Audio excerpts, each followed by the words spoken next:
السلام عليكم، ازيكم يا رجاله؟ الاستاذ كريم اكمل سال سؤال حلو قوي الحقيقه، بيقول ايه هو السعر العادل اللي انا اقدر اشتغل بيه في تطبيقات النقل الذكي؟ السعر العادل للكيلومتر، يعني امشي الكيلومتر بكام؟ خد بالك ان السؤال ده مهم يا ريس.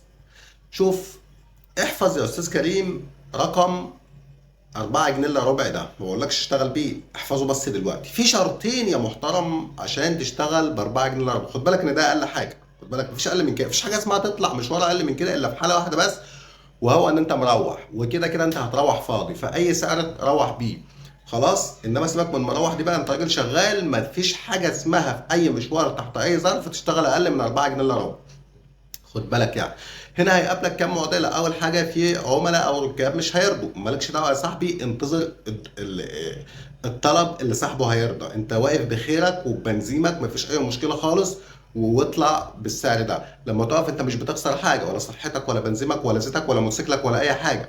انما لما تشتغل في الخساره، لا، تخسر ده كله وتدفع فلوس كمان يا محترم على المشوار، وده ما ينفعش.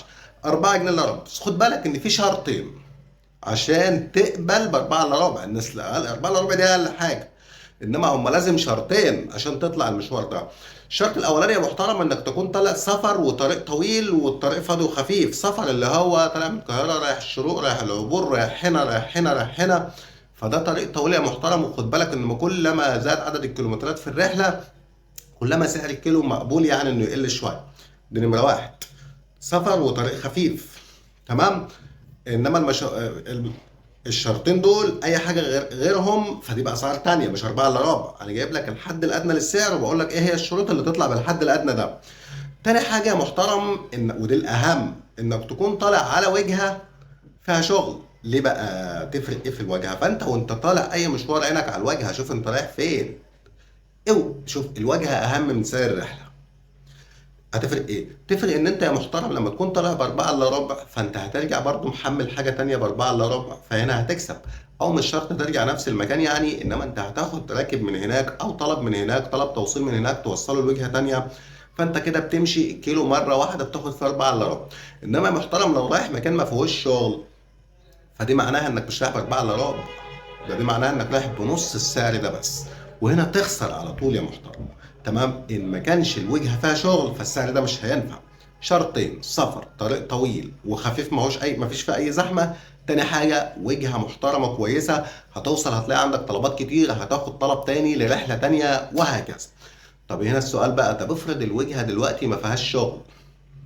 هنا معضله الحقيقه، وعمليه رخمه عليك وعلى الراكب، عليكم انتوا الاثنين. ليه بقى؟ ان انت لو قبلت بسعر قليل خسران، ولو قبلت بسعر عادل كبير هو مش هيدفع. فالحقيقه عايز اقول لك ان الاماكن اللي ما فيهاش شغل ما تروحهاش اصلا. طب يا عم ما نقول السعر للراجل ما يمكن يرضى. ايوه، اهو ده اللي انا عايز اوصلك فيه. سعر يا محترم لمشوار وجهه ما فيهاش شغل ما يقلش عن 6 جنيه حتى لو سفر. خد بالك يعني. وخد بالك ان الراكب مش هيرضى في الغالب، لان خد بالك الكباتن، والله نسبة عالية من الكباتن، اكتر من 3 ارباع الكباتن بتتاجر في الخسارة، والله بيشتغلوا بالخسارة. والناس دي مع الوقت مش هتلاقيهم في السوق، ومش هتلاقيهم على تطبيقات النقل الذكي ولا شغالين فيها. ليه؟ موتوسيكلاتهم هتروح مع الريح، وهيفوجئ ان هو ما عندوش موتوسيكل. الشغل بيهري الموتوسيكل يا رجاله حرفيا. فلازم يكون في دخل مناسب، اللي هو يفضل عندك موتوسيكل في النهايه بعد سنه، بعد اتنين، بعد تلاته، بعد اربعه، يفضل معاك موتوسيكل شغال بيه. انت مش هتتاجر في الخساره ما هو خساره في خساره في خساره، ثمنها في الاخر موتوسيكل. خد بالك يعني. تمام يا محترم. فأربعة إلا ربع يا ذوق، ده ردا على سؤالك، وقلت لك الشرطين اللي تطلع فيهم 4 إلا ربع. وقلت لك في الحالة التانية إن أنت لو رايح مكان ما فيهوش وجهة، فهنا ما ينفعش إلا عن 6 جنيه. وخد بالك إن الراكب مش هيرضى بال 6 جنيه، مش معناها إنك تتنازل وتطلع أقل من 6 جنيه. أنت راجع فاضي يا صاحبي. خد بالك هو مش ذنب الراكب فعلا، ومش ذنبك انت كمان. ففي الغالب هقول لك الاماكن اللي ما فيهاش شغل يا تروحها كده يا ما تروحهاش، وخليك في الوجهات اللي فيها شغل. اشتغل بالشكل ده، اشتغل اللي هو رايح لوجهه فيها شغل. في اماكن كتيره ما فيهاش شغل اكتر من الاماكن اللي فيها شغل. خد بالك ما فيهاش شغل زي ايه؟ مش التطبيقات مش شغاله فيها. عندك زي بدر مثلا، التطبيق شغال فيها، التطبيق الوحيد اللي شغال فيها الحقيقه هو اندرايفر يعني. دي اوبر كريم مش شغاله في، انا باخد بدر على سبيل المثال يعني. اندرايفر شغال فيها، انما هل دي وجهه اسمها وجهه شغاله؟ لا، وجهه ما تعتبرش شغاله، لان الطلبات فيها قليله جدا، وانت في الغالب هترجع من هناك فاضي. كل فين وفين عما يجي لك طلب، وتلاقي اصلا الطلبات جايه لك بعيده شويه، اللي هي تلاقي اصلا انت في بدر والطلب في الشروق اللي هو بينك وبينه 10 كيلو، 12 كيلو، 9 كيلو، 7 كيلو، اللي هو بينك وبين الراكب او الطلب اللي انت هتاخده. فانت هتمشي اصلا 10 كيلو عشان تاخد الطلب، فاهم ازاي؟ فيعتبر مثلا على سبيل المثال بدري وجهه مش كويسه، فهنا انت واخد مشوار رايح بدري. اعلم يقينا ان الفلوس اللي انت بتاخدها هي في الاصل انت واخد نصها، لانك هترجع على حسابك.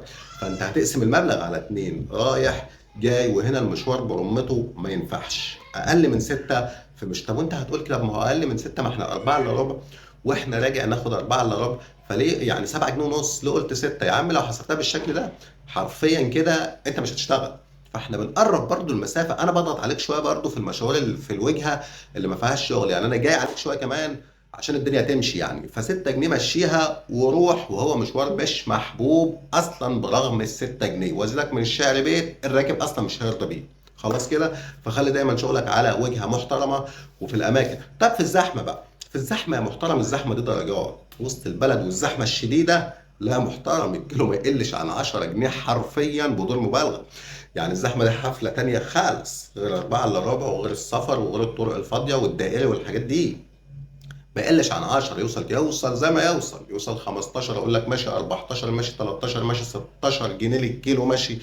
انت بتمشي حرفيا المتر معناه دوسه بنزين رجلك على الارض، دوسه بنزين رجلك على الارض، دوسه بنزين رجلك على الارض. هتمشي، شوف انت هتمشي الكيلو في قد ايه اصلا. تمام؟ فهنا قصه 4 الا ربع. وبعدين ما تفكرش ان انت تزودها تبقى 7، تزودها تبقى 8. لا، دي مش زياده زحمه. زياده الزحمه بتبقى 3 اضعاف تقريبا واربعه، اللي هو يصل الكيلو ل 15 جنيه. وانت وحظك بقى واجتهادي. خد بالك الزحمه هتلاقي فيها اسعار هتغريك شويه، اللي هو انت لو ماشي بكتالوج ان الكيلو ب 5 جنيه مثلا، هتفوجئ تلاقي كل الطلبات ب5 وب6 جنيه، فانت هتقبلها على طول، بس هتلبس في الزحمه.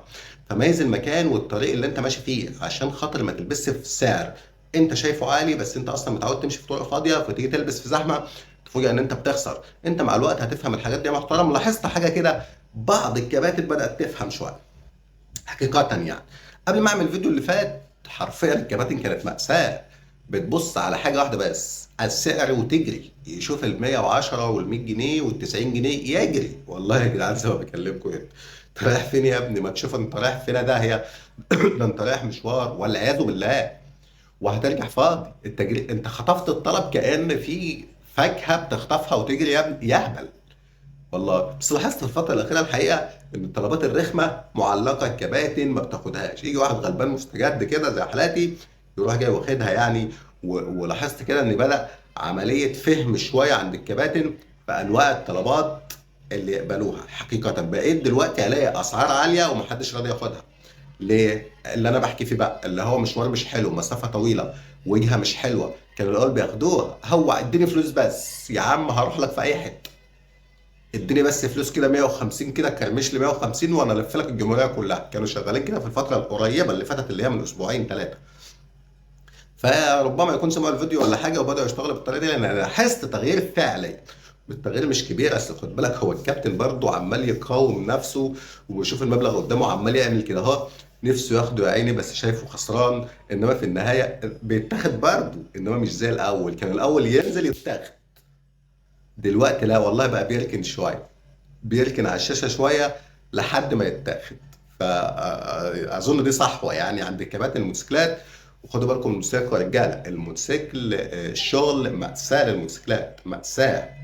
فرق شاسع يا رجاله ان الموتوسيكل شغال وموتوسيكل استعمال شخصي، فلازم دي يكون لها مقابل في سعر الكيلو. حد ادنى 4 الا ربع، حد اقصى في الزحمه الدنيا مفتوحه معاك لحد ما تقدر، وانت وتقديرك بقى.